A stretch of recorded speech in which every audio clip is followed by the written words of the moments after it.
नमस्कार दोस्तों, आप सभी का इलेक्ट्रीशियन थ्योरी टेक्निकल में स्वागत है। पर अगर आप लोग अभी तक चैनल सब्सक्राइब नहीं किए हैं तो आप सबसे निवेदन है कि आप लोग क्या करें, तुरंत चैनल को सब्सक्राइब कर लें। देखिए, आज आपको पढ़ाया जाएगा यूपी पीसीएल इलेक्ट्रीशियन टीजी 2 में जो दूसरी बार पेपर हुआ था उसका 2016 का प्रैक्टिस सेट है। देखिए, 16/10/2016 में ये चीज री एग्जाम हुआ था, उसी में आया था। तो ये चीज प्रैक्टिस सेट है। तो अगर आप लोग अभी तक सब्सक्राइब ना किए हो तो आप सबसे निवेदन है कि आप लोग सब्सक्राइब कर लें। इसके बाद आपको बेल आइकन मिलेगा, आप लोग को बेल आइकन को दबा देना जिससे मेरा नोटिफिकेशन आपके पास सबसे पहले पहुंचे। ठीक है। देखिए, आज आपको बताया जाएगा यूपी पीसीएल। देखिए, स्टार्ट करता हूं मैं। कहा गया डीसी जनरेटर की क्षेत्र, बोला गया है डीसी जनरेटर की क्षेत्र कुंडलियां आमतौर पर निम्नलिखित की बनाई जाती है। इसमें कहा गया है डीसी जनरेटर की जो क्षेत्र वाली कुंडलियों किसकी बनाई जाती हैं। तो किसका बनता है? तो वो जो बनता है वो कॉपर का बनता है। किसका बनता है? तो वो बनता है कॉपर का। ठीक है ना। देखिए, कॉपर का क्यों बनता है ये चीज आपको बताया जा रहा है। पर अगर आप लोग अभी तक सब्सक्राइब नहीं किए तो आपसे निवेदन है कि आप लोग सब्सक्राइब कर लें। देखिएगा, कहा गया है डीसी जनरेटर की फील्ड क्वाइल्स कॉपर की बनाई जाती है। ये चीज आपको ध्यान देना है कि डीसी जनरेटर की जो फील्ड क्वाइल्स होती है किसकी बनी है, तो भैया कॉपर की बनाई जाती है। तो माइका का प्रयोग किया जाता है कम्यूटेटर बनाने में। देखिए, कम्यूटेटर कार्य क्या होता है जानते हैं आप लोग? कमेंट के बताएंगे जो कम्यूटेटर होता है इसका कार्य क्या होता है। ठीक है। चलिए, इसके बाद देखिएगा, कहा गया ढलवा लोहा द्वारा योक बनाने में किया जाता है। यानी जो ढलवा लोहा द्वारा योक बनाने में इसका काम किया जाता है। योक का मतलब होता है बाड़ी। बाड़ी क्या करता है? यानी बाहर से आने वाले सभी कोई भी वस्तु है उससे क्या करता है, उस डीसी मोटर की सुरक्षा करता है, योक या बॉडी। ठीक है। देखिए, बोला है कार्बन द्वारा कार्बन ब्रुश बनाने में होता है। यानी कार्बन द्वारा कार्बन ब्रुश। अच्छा बताइए, कार्बन ब्रुश क्यों बनाया जाता है? कार्बन का जो ब्रुश बनता है वो कार्बन का क्यों बनाया जाता है? तो इसलिए बनाया जाता है क्योंकि जो कार्बन होता है, कार्बन का परतो सबसे ज्यादा होता है। क्या होता है? सबसे ज्यादा होता है। और जिसका देखिए, तो कार्बन का परतो सबसे ज्यादा होता है और कार्बन का परतो जो होता है स्टार्टिंग में वो सबसे ज्यादा होता है। पर जब उसको ताप मिलता है तो ताप मिलने से क्या होता है, उसका प्रतिरोध तो कम हो जाता है पर उसकी चालकता बढ़ जाती है। ठीक है। तो उसका जो होता है प्रतिरोध क्या हो जाता है, प्रतिरोध कम हो जाता है बल्कि चालकता क्या हो जाती है, बढ़ जाती है। चलिए आगे देखिए, कहा गया डीसी जनरेटर में ध्रुव क्रोड से ध्रुसु निम्नलिखित द्वारा आवृत रहते हैं। तो इसमें किससे रहता है? देखिए, इसमें 4 ऑप्शन है। तो ये जो इसमें ऑप्शन से यानी वेल्डिंग से होता है। ठीक है। किससे होता है? वेल्डिंग से होता है। कहा गया डीसी जनरेटर में ध्रुव क्रोड से ध्रुसु काउंटर संट स्क्रू द्वारा आबद्ध रहते हैं। ठीक है ना। चलिए आगे देखते हैं। कहा गया लैब बाइंडिंग में बुरुशों की संख्या सदैव होती है। तो लैब बाइंडिंग में जो बुरुशों की संख्या होती है वो हमेशा सदैव कितना होता है? तो हमेशा सदैव वो 2 होता है। ठीक है ना। इसमें कहा गया लैब बाइंडिंग में बुरुशों की संख्या सदैव 2 होती है। ठीक है ना। क्या होता है? तो इसका मतलब इसमें ऑप्शन क्या सही? इसमें ऑप्शन नंबर डी सही है। चलिए आगे देखते हैं, समझिएगा। एक बार बोला गया लैब बाइंडिंग में number of brush coil to same as the number of poles. इसमें बोला गया जो समांतर पथों की संख्या को ए से लिखते हैं और पोलों की संख्या को पी से लिखते हैं। तो समांतर पथों की संख्या बराबर क्या होता है? पोलों की संख्या। ठीक है। और वेब बाइंडिंग में जो होता है, वेब बाइंडिंग में बुरुशों की संख्या हमेशा कितना होता है? तो हमेशा 2 होता है। इसी आपको ध्यान रखना है। तो अगर बुरुशों की संख्या 2 होगा तो उसमें समांतर पथों की संख्या भी कितनी होगी? 2 होगी। ठीक है। चलिए आगे देखते हैं। कहा गया डीसी जनरेटर में उत्पन्न इलेक्ट्रोमैग्नेटिक फोर्स निम्नलिखित के समानुपाती होता है। कहा गया डीसी जनरेटर में उत्पन्न यानी प्रेरित वैद्युत वाहक बल निम्नलिखित के समान किसके समानुपाती होता है? ठीक है। किसके समानुपाती होता है? देखिएगा, तो इसमें आप 4 ऑप्शन, इसमें पहला जो इसमें ऑप्शन सही है वो ऑप्शन नंबर सही है डी। ऑप्शन नंबर डी सही है। क्योंकि क्या होता है, फ्लक्स के ध्रुव के समानुपाती होता है। इसके बाद होता है आर्मेचर की चाल यानी स्पीड ऑफ आर्मेचर। तो आर्मेचर की चाल के क्या होता है? समानुपाती होता है और ध्रुवों की संख्या के समानुपाती होता है। इसका मतलब ऑप्शन नंबर कौन सही है? तो ऑप्शन नंबर डी सही है। देखिएगा, इसमें कहा गया डीसी जनरेटर में उत्पन्न इलेक्ट्रोमैग्नेटिक फोर्स 5 ZNP/60 है। ठीक है। तो कहा गया फार्मूला के अनुसार डीसी जनरेटर में उत्पन्न इलेक्ट्रोमैग्नेटिक फोर्स फ्लक्स है number of pole, number of क्या होगा?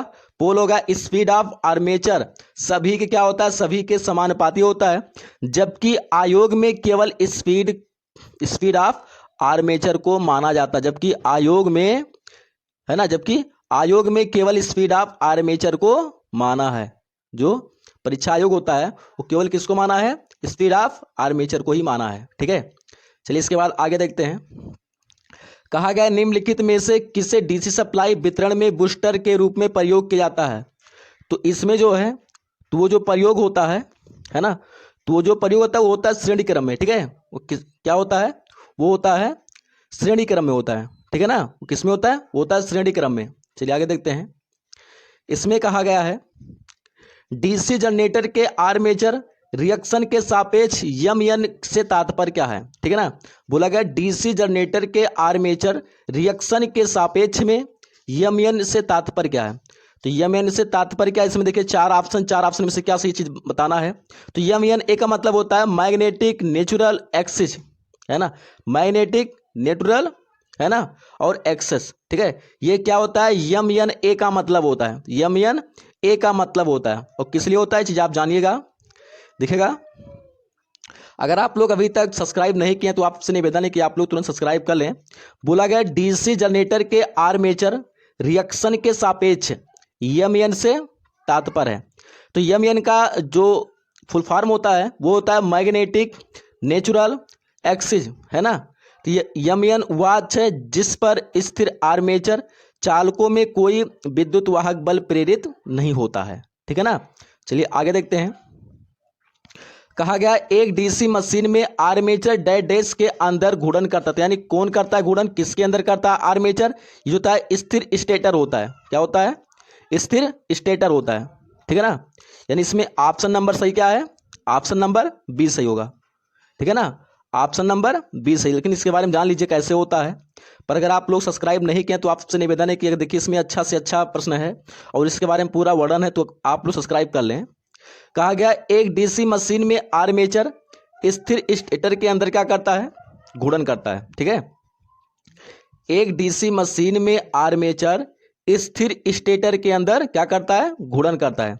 मोटर के घूर्णन की दिशा उसकी आर्मेचर कुंडलन या क्षेत्र कुंडलन में धारा की दिशा को क्या करता है, धारा की दिशा को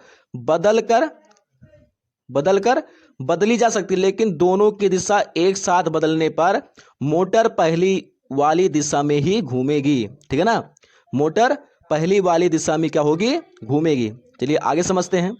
कहा गया एक सामान्य डीसी मशीन में कितने मैग्नेटिक पोल होंगे। ठीक है ना, एक सामान्य डीसी मशीन में कितने मैग्नेटिक पोल हो सकते हैं।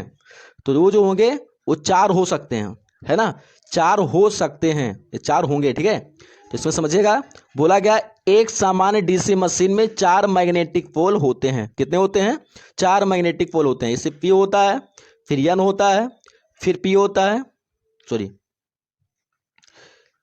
एन एस, फिर एन, इसके बाद क्या होता है 4, ऐसे होते हैं। और दोनों का क्रम क्या होता है, एक बार एन, एक बार एस, फिर एक बार एन, फिर एक बार एस। ठीक है, ऐसे इसका क्रम होता है।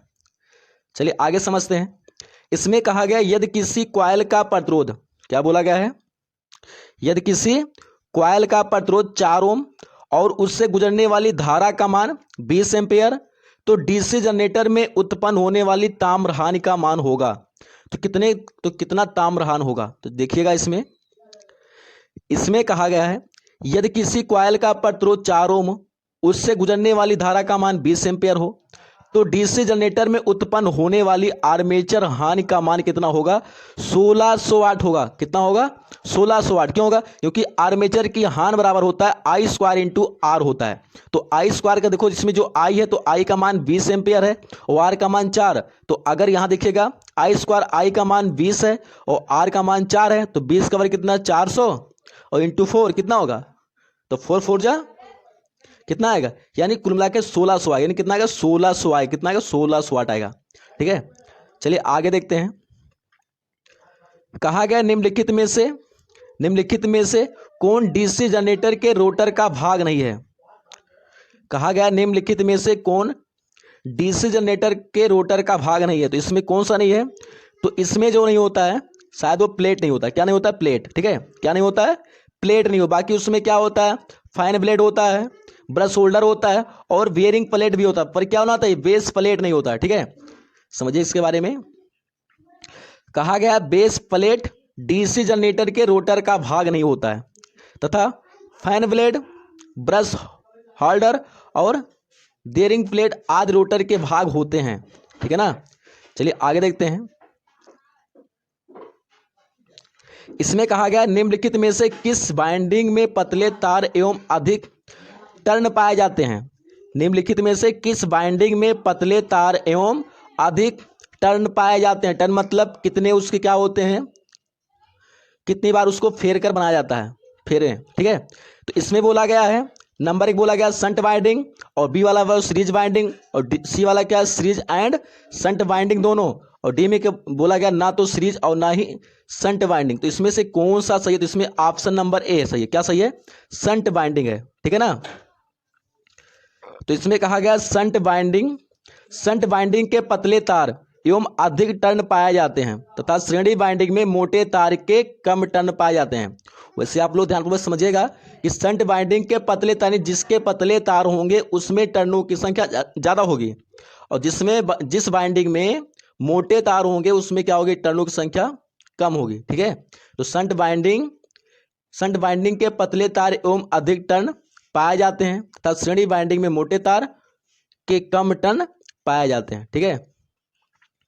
इसमें कहा गया समझेगा, कहा गया एक डीसी जनरेटर की वेव बाइंडिंग में 8 पोल वाले 4 चालक 60 पीएम की गति घूमकर 0.5 वेबर का चुंबकीय फ्लक्स उत्पन्न करता है, तो प्रेरित इलेक्ट्रोमैग्नेटिक फोर्स का मान क्या होगा। ठीक है। तो समझ लीजिएगा एक बार।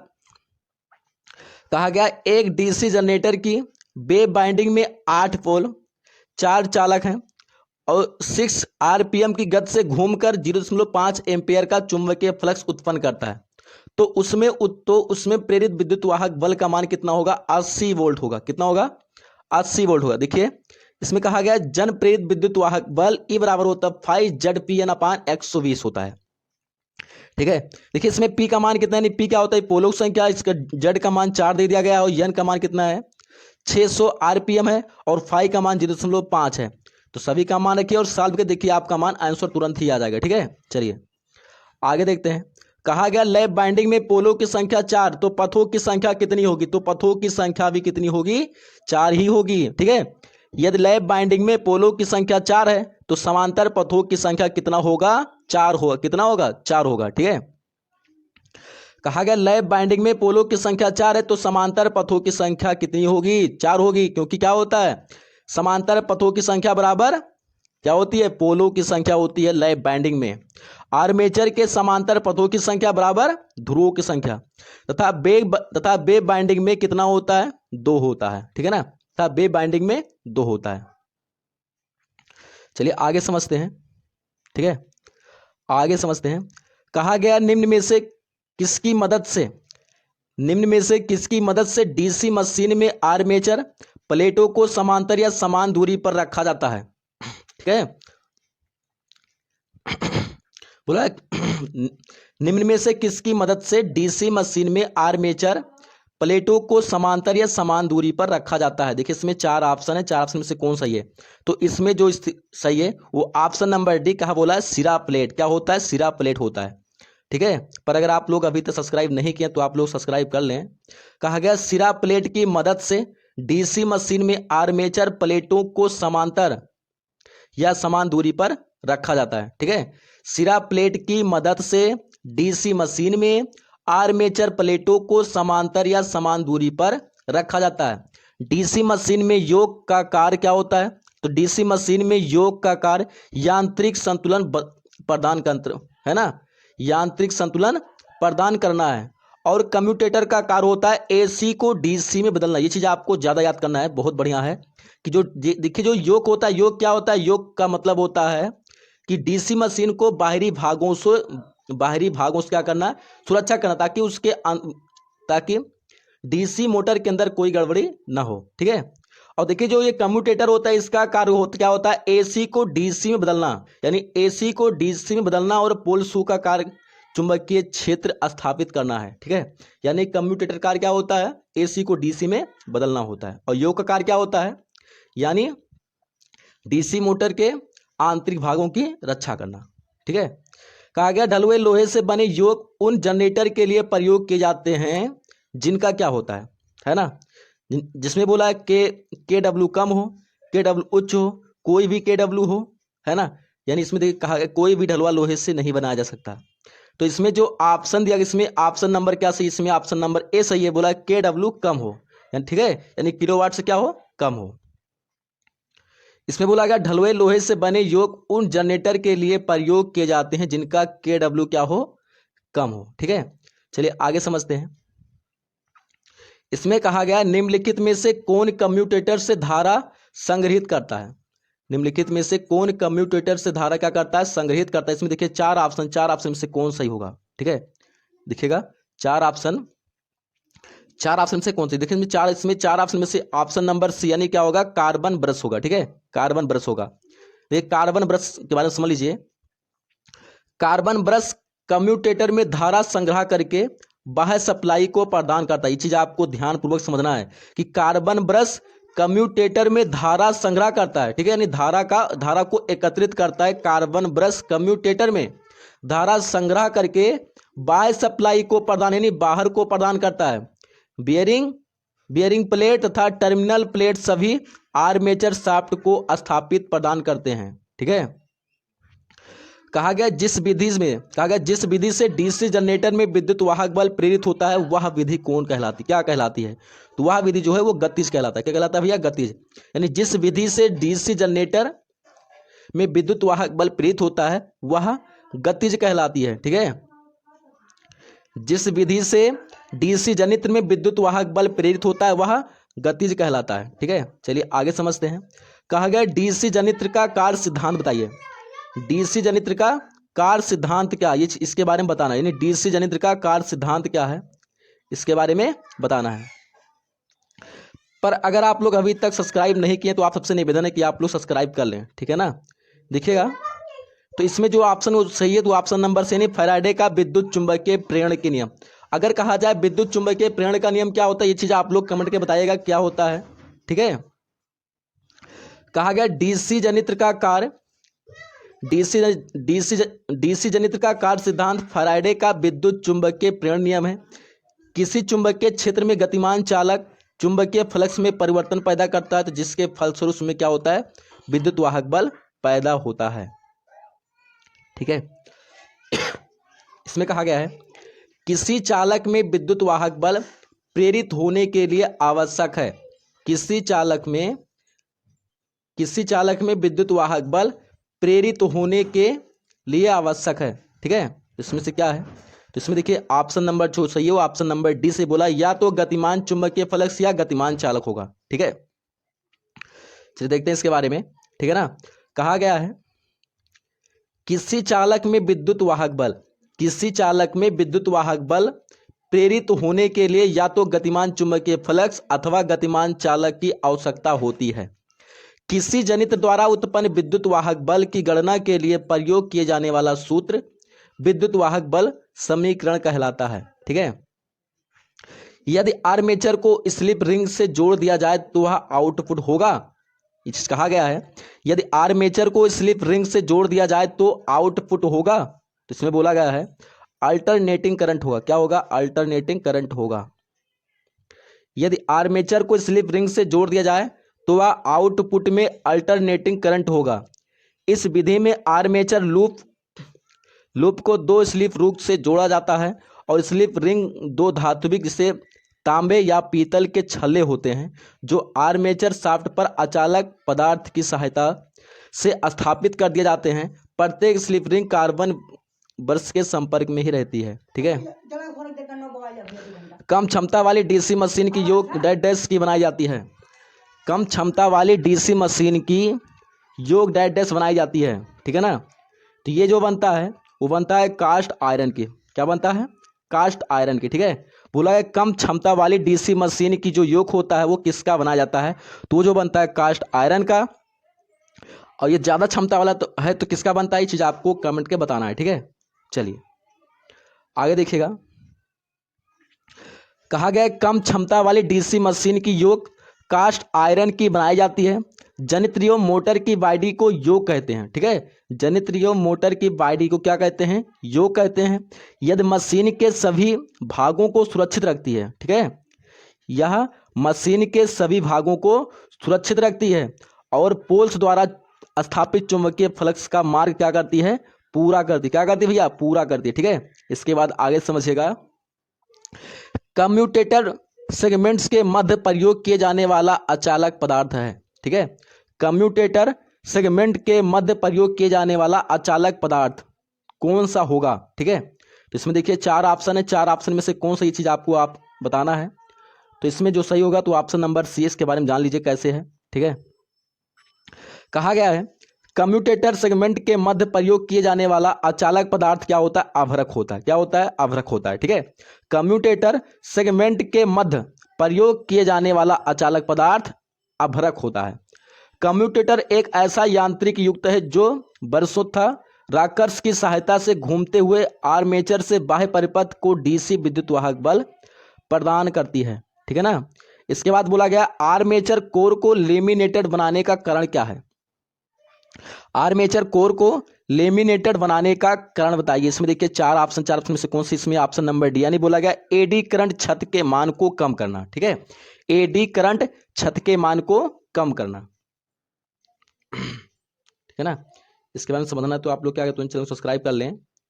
देखिएगा, कहा गया आर्मेचर कोर को लेमिनेटेड बनाने के कारण भंवर धारा छत के मान को कम करना। ठीक है, इसके बारे में जान लीजिए ढंग। ठीक है, कहा गया आर्मेचर कोर को लेमिनेटेड बनाने का कारण भंवर धारा छत के मान को कम करना है। लेमिनेशंस की पत्ती की मोटाई कितना होता है, 0.3 से 0.5 मिली एम्पेयर तक होती है, ज्यादा पूछा जाता है। ठीक है, ठीक है ना, आर्मेचर कोर को लेमिनेटेड बनाने का कारण भंवर धारा छत के मान को कम करना है। लेमिनेशंस पत्ती की मोटाई कितना होता है, तो लेमिनेशंस पत्ती की मोटाई 0.3 से 0.5 मिली एम्पेयर तक होता है। ठीक है ना, कहा गया है चुंबकीय फ्लक्स के एक समान वितरण के लिए आर्मेचर के चारों ओर डैश होता है। तो क्या होता है, तो वो जो होता है वो होता है पोल शूज स्थापित किए जाते हैं। क्या, पोल शूज स्थापित, यानी ऑप्शन नंबर बी सही है, पोल शूज स्थापित किए जाते हैं। किसके, कहा गया चुंबकीय फ्लक्स के एक समान वितरण के लिए आर्मेचर के चारों ओर, तो आर्मेचर के चारों ओर पोल शूज स्थापित किए जाते हैं। शूज में क्या होता है, जूता होता है। ठीक है, कहा गया है चुंबकीय फ्लक्स के एक समान वितरण के लिए आर्मेचर के चारों ओर पोल शूज स्थापित किए जाते हैं। पोल पर फील्ड कॉइल स्थापित की जाती है, चीज आपको ध्यान देना है, पोल पर फील्ड कॉइल स्थापित की जाती है और पोल के साथ जुड़ा अधिक क्षेत्रफल वाला भाग पोल शू कहलाता है। क्या कहलाता है, पोल शू कहलाता है। यह भाग फील्ड कॉइल को पोल पर फंसाया जाता है। ठीक है ना, चलिए आगे देखते हैं। कहा गया है सामान्यतः आर्मेचर प्रतिरोध का मान होता है, सामान्यतः आर्मेचर प्रतिरोध का जो मान होता है वो कितना होता है, वो सामान्यतः होता है 1 ओम होता है। कितना होता है, 1 ओम। कहा गया सामान्यतः आर्मेचर प्रतिरोध 1 ओम है। जनित्र एवं मोटर में घूर्णन करने वाला भाग जिसमें आर्मेचर कॉइल स्थापित की जाती है क्या कहलाता है, आर्मेचर कहलाता है। आर्मेचर का प्रतिरोध 1 ओम तथा फील्ड प्रतिरोध का जो माप होता है कितना होता है, वो 100 ओम से भी क्या होता है, अधिक होता है। ठीक है, आगे देखते हैं। कहा गया किसी जनित्र में लैप बाइंडिंग स्थापित करने का कारण बताइए। किसी जनित्र में लैप बाइंडिंग स्थापित करने का कारण क्या है। ठीक है, तो इसमें जो 4 ऑप्शन, इसमें ऑप्शन नंबर सी सही है। कहा गया अधिक करंट व कम वोल्टेज प्रदान करना। ठीक है ना, तो अधिक वोल्टेज व कम करंट प्रदान, देखिए इसमें बोला गया अधिक करंट व कम वोल्टेज प्रदान करने के लिए क्या होता है, इसमें लैप बाइंडिंग का प्रयोग ही किया जाता है। अगर लैप बाइंडिंग होगा तो उसमें क्या होगा, अधिक करंट कम वोल्टेज का प्रयोग किया जाता है। ठीक है, पर अगर आप लोग अभी सब्सक्राइब नहीं किए तो सब्सक्राइब कर लें। कहा गया किसी जनित्र के लैप बाइंडिंग स्थापित करने के कारण अधिक धारा व कम वोल्टेज प्राप्त करना। अगर अधिक धारा कम वोल्टेज प्राप्त करना हो तो लैप बाइंडिंग स्थापित करना चाहिए। ठीक है ना, और लैप बाइंडिंग आर्मेचर के लिए पोल्स की संख्या आर्मेचर में समांतर पथों की संख्या क्या होता है, बराबर होता है। चीज हमने आपको पहले बताया है। चलिए आगे देखते हैं। ठीक है ना, पर अगर आप लोग अभी तक सब्सक्राइब नहीं किए तो आपसे निवेदन है कि आप लोग क्या कहते हैं, सब्सक्राइब कर लें। इसमें कहा गया है 4 पोल वाले सिंपलेक्स, है ना, सिंपलेक्स लैप बाइंडिंग जनित्र में समांतर पथों की संख्या होगी। तो समांतर पथों की संख्या कितनी होती है? बोला गया 4 पोल वाले सिंप्लेक्स लैप बाइंडिंग जनित्र में समांतर पथों की संख्या 4 होगी, क्योंकि क्या होता है, समांतर पथों की संख्या बराबर क्या होता है, पोलों की संख्या होता है, ठीक है ना। इसमें कहा गया किसी जनित्र के ब्रेसेज का वोल्टेज ट्रांप बढ़ाया जाएगा यदि क्या होगा, किसी जनित्र के ब्रेसेज का वोल्टेज ट्रांप बढ़ जाएगा, ठीक है, यदि क्या होगा, तो यदि उसमें लोड करंट बढ़ जाए तो क्या होगा, यदि उसमें लोड करंट बढ़ जाए तो उसमें वोल्टेज ट्रांप भी क्या हो जाएगा, बढ़ ही जाएगा, ठीक है। चलिए आगे देखते हैं। इसमें कहा गया है, किसी शंट जनित्र के द्वारा पर्याप्त विद्युत वाहक बल पैदा करने के लिए शंट फील्ड सर्किट का प्रतिरोध होता है, ठीक है ना। तो इसमें जो सही है, इसमें ऑप्शन नंबर 20 है। क्या सही? इसमें ऑप्शन 1 बोला क्रिस्टल प्रतिरोध से कम होना चाहिए, ठीक है, क्रिस्टल प्रतिरोध से कम होना चाहिए, ठीक है। जय हिंद, जय भारत।